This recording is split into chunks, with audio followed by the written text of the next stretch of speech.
Well, we didn't start slow. We actually started off great. Got 3 straight stops, missed 3 straight layups, and can't do that against good teams. We actually came out in the second half and got a couple of 50-50 balls, and we just missed 3 point-blank layups. And God, can't do that against good teams.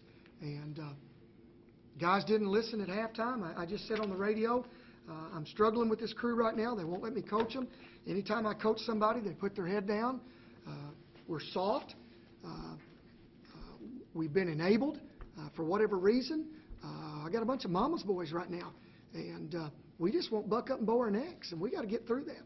We got to get through that. I'm tired of coaching a guy and having him roll his eyes or put his head down or feel sorry for himself. I'm tired of that. I mean, this is big time. You know, people lose their jobs. You know, they don't put their head down. They go get another job. Guys get sick. They find a way to get healthy.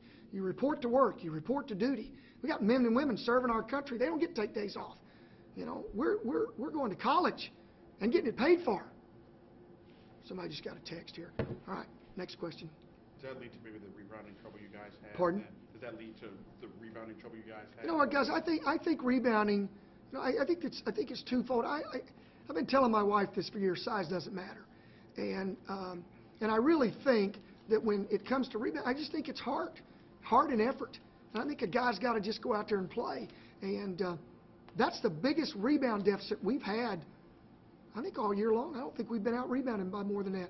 Maybe it was St. Bonaventure, but I don't. Maybe. That probably ties. Yeah, but we haven't been out rebounded like that all year long. Can you talk about T.J. Sapp's performance, a guy from Murray State that you had no film on? You know, he played we had film. We knew exactly what T.J. was going to do. We knew he was going to be juiced. We knew he was going to play well. He played well in the first half for sure. Comes out of there. Matter of fact, wasn't he the leading scorer at halftime?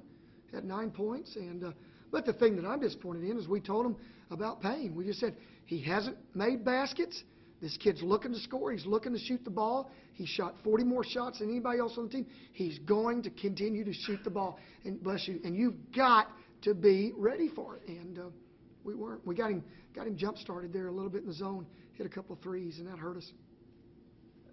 How much tougher was it with Marcus's kind of off game today? Oh, Marcus off game? Off game? Yeah, Marcus had an off game. Marcus was absolutely awful. That's about as PG rated as I can say it. He was awful. Our guards were awful. Our 3 starting guards had 1 assist and 7 turnovers. They must think it's a tax credit. It's unbelievable how our starting guards played. And let's talk about our big guys. 2 for 11. How can you go 2 for 11? My wife can score more than 2 buckets on 11 shots because I know my wife will at least shot fake 1 time. But those guys aren't listening. They're uncoachable right now. Do you have to get to the point where you start playing other guys? I think, Todd, what I got to get to the point is that every time they don't do something what we want to do in practice, we just put them on the treadmill or push-ups. We've done that a little bit, but we'll just be more consistent with it. To me, when you've got a young team, it's a lot like house training a puppy dog.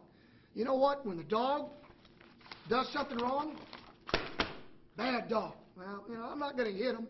I'm not going to swat them, but bad dog, get on the treadmill. That's probably what we need to do. If we could practice by the NCAA rules, we would go home and practice tonight, but we can't because of the rules. You've usually been pretty good in transition. You had a couple breaks tonight, 2-on-1, 3-on-2. You weren't able to convert. There was a sniper in the gym. Didn't you see that? I mean, we had guys falling down. I mean, we had a guy snipered at half court. 2 guys snipered at half court. It was unbelievable. I thought Navy SEAL Team 6 was out there. I mean, our guys were coming across it. I mean, just nobody around them and just fell down on the ground. How does that happen? And we had a saying at Kansas, sniper. I mean, so I don't know what happened. What did Bronson show you in his first game back?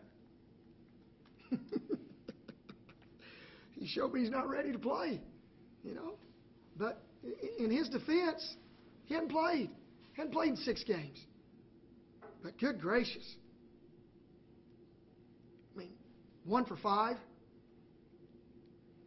That's a bad stat line. 1 for 5, 3 rebounds, 4 fouls, and 1 turnover. That's not a good stat line, especially for him. Was Murray State doing anything specific about your 13 turnovers? I mean, the way they got out defensively, did that just, in your mind, affect you too much?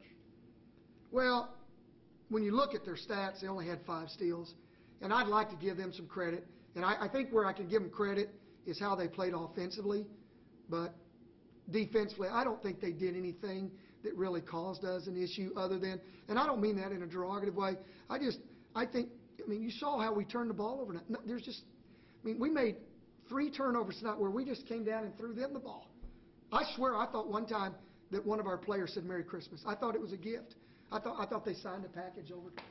I think Sapp, because he just came back, transferred first game, I think we wanted to give him a couple of Christmas gifts, a couple of stockings. I don't know.